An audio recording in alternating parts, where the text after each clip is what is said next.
আজকের রেসিপিটা আপনারা যদি বাড়িতে একবার বানিয়ে ফেলেন তাহলে আর বাচ্চাদের টিফিন দেওয়া নিয়ে একদম চিন্তা থাকবে না।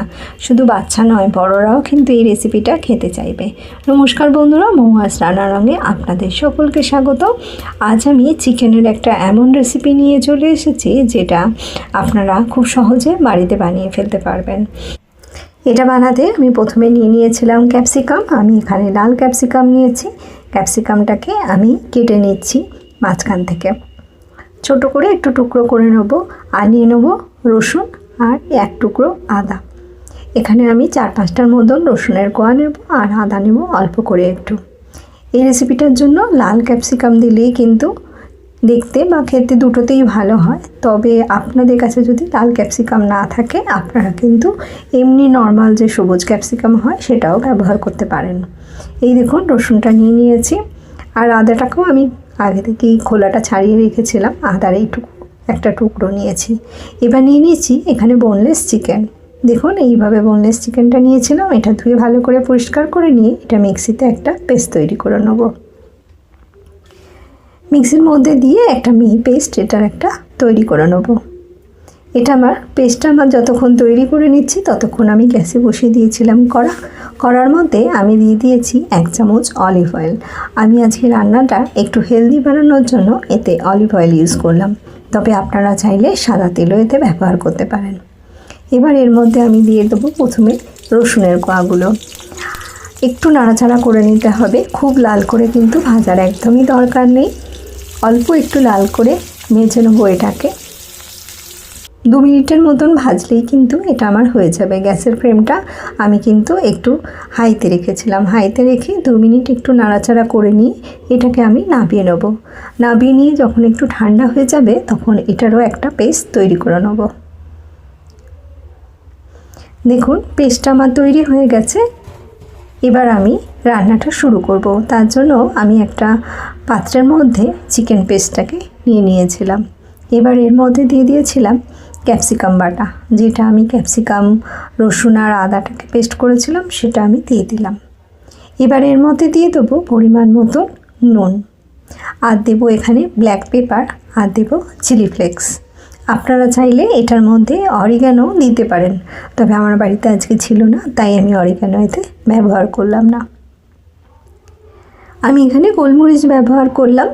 গোলমরিচের স্বাদটা আপনাদের ওপর, আপনারা বাড়িয়ে বা কমিয়ে দিতে পারেন। এবার এটাকে খুব ভালো করে মেখে নিতে হবে। হাতের সাহায্যে খুব ভালো করে এটাকে কিন্তু মেখে নিতে হবে যাতে সব উপকরণগুলো খুব ভালোভাবে মেশানো হয়ে যায়। তার মাঝে এতে আমি দিয়ে দিলাম, আমি যে অলিভ অয়েলটায় ক্যাপসিকামটা ভেজেছিলাম, যে অলিভ অয়েলটা ছিল সেটা আমি এখানে দিয়ে দিলাম। প্রায় 1 চামচের মতন এখানে কিন্তু তেল আমি ব্যবহার করলাম।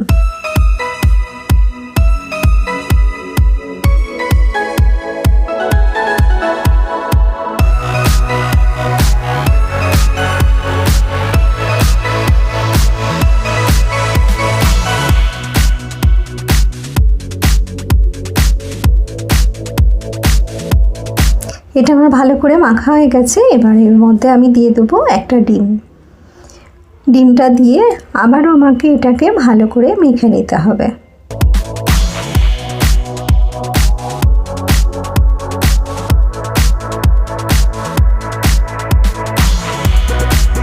দেখুন একদম সুন্দর করে এটা আমার মাখানো হয়ে গেছে, খুব ভালো করে মেখে নিয়েছি। এবার আমি এটাকে ভাপাবো। তার জন্য প্রথমে আমি একটা নিয়েছি স্টিলের টিফিন বক্স। টিফিন বক্সটার মধ্যে দিয়ে দেবো আমি অল্প করে তেল দিয়ে দেবো। তেলটা দিয়ে টিফিন বক্সের গায়ে একটু ভালো করে লাগিয়ে নেব। তেলটা কিন্তু অবশ্যই দেবেন, নাহলে কিন্তু এটাতে চিটে যেতে পারে, তাই খুব ভালো করে তেলটা এর মধ্যে মাখিয়ে নিতে হবে। তেলটা মাখানো হয়ে গেলে যে চিকেনের মিশ্রণটা আমি বানিয়েছিলাম সেটা আমি এর মধ্যে দিয়ে দেবো। এটা যাতে ভালোভাবে সেট হয় তার জন্য আমি পরে একটা চামচের সাহায্যে ওপর থেকে খুব ভালো করে এটাকে সমান করে দেবো, যাতে যখন আমার স্টিম হয়ে যাবে তখন এটাকে যখন বের করব ওপরটা যাতে খুব সুন্দর থাকে। তার জন্যে কিন্তু এইভাবে একটা চামচের সাহায্যে এটাকে আমি সমান করে দিচ্ছি। এই রেসিপিটা খুব সহজ একটা রেসিপি, কিন্তু আপনারা যদি বাড়িতে বানিয়ে রেখে দেন তাহলে কিন্তু বাচ্চাদের টিফিন দিতে আর কোনো অসুবিধেই থাকবে না।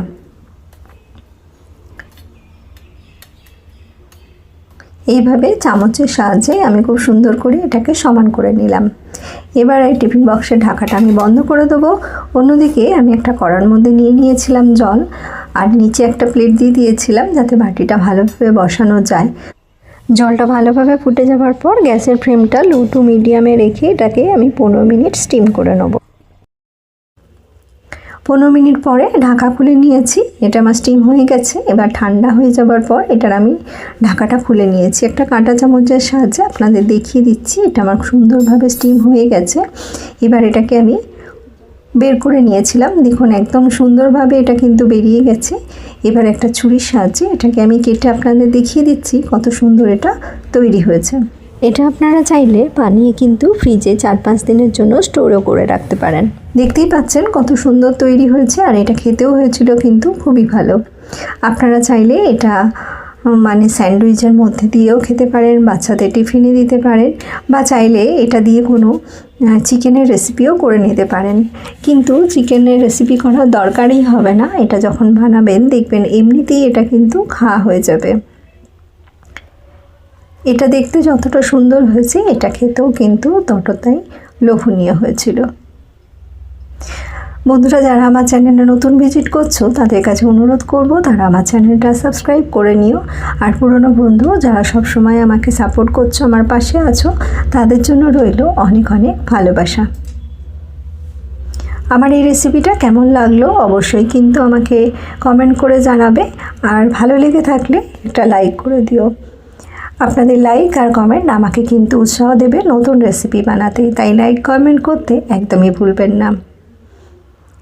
আমি আবারও চলে আসবো এরকমই নতুন কোনো রেসিপি নিয়ে আপনাদের সামনে। আপনারা ভালো থাকবেন, সুস্থ থাকবেন।